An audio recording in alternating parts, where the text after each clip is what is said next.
Yeah, absolutely. The one thing that has been transformational for me as somebody, trying to get my own story out there, and I know a lot of your listeners are, fans of hip hop or trying to get their own music out or do their own thing. It's been to have a weekly personal business meeting. And it's amazing, when I get around and speak, how few people do that. They just don't ever sit down once a week, grab a cup of coffee or whatever, and say, what do I want this week? And I always say, hey, if you don't plan your week, there's plenty of people there to plan it for you, plenty of people that have agendas for you. And so when I get a chance to sit down and say, okay, am I going to get some exercise in this week, and what days am I going to do that, and actually to put them right in my calendar? Am I going to work on my projects? Maybe for your listeners, it could be working on their music or their platform or whatever they want to work on. Those kinds of things that are the biggest things, including for us, it was writing the book.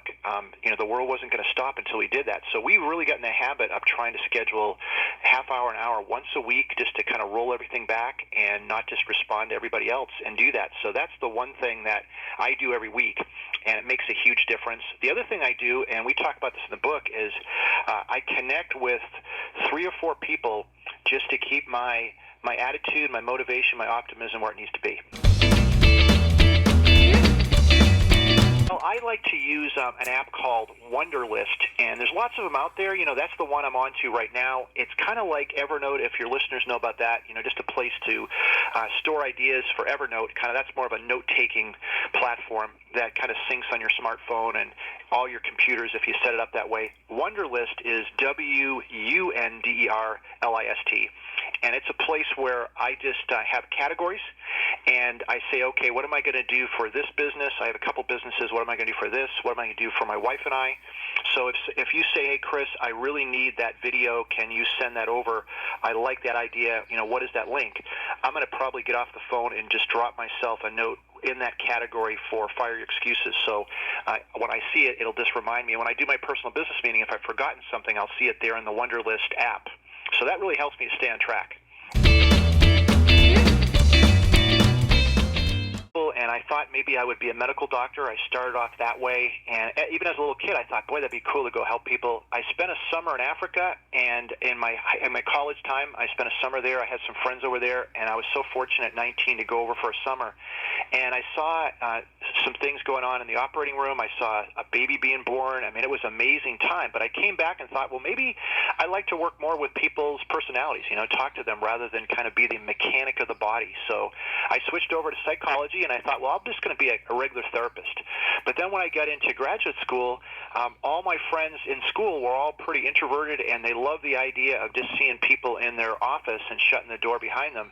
And I said, I want to get out there and talk to people more. I had been a student body president at my little school, and I had a chance to work with a lot of people and travel some. And I said, I like this idea of positive psychology and coaching and getting out in the workplace rather than just like you come see me in my office. So I do see some people in my office. I do like the one-on-one, but I love having the mix of speaking, coaching, and then seeing people in my office. So that's kind of my typical week. I do all three. I do some coaching and consulting.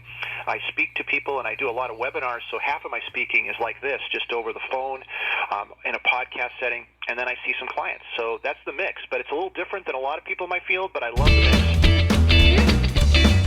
We saw just things that people were stumbling over and over again in our office.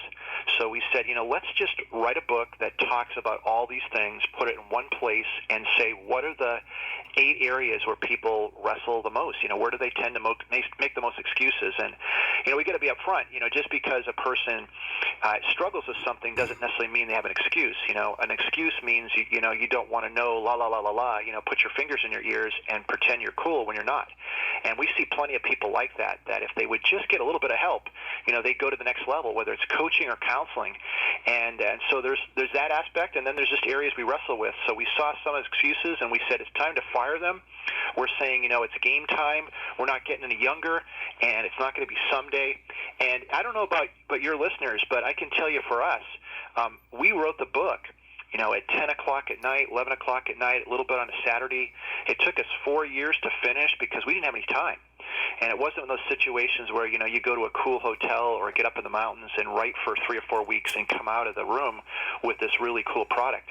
That was never going to happen. We had to do it little by little by little, and it took a long time. But having this product has changed my life. and I'm so glad I did it. I do some things differently, but I can tell you that it was one of those things that there was never going to be time to do, but we had to carve out little bits of time late at night to work on it for years. We couldn't even do it in 1 year. Did you find this informational? If so, please share. And be sure to subscribe to the websites and follow at all accounts. Thank you so much for tuning in.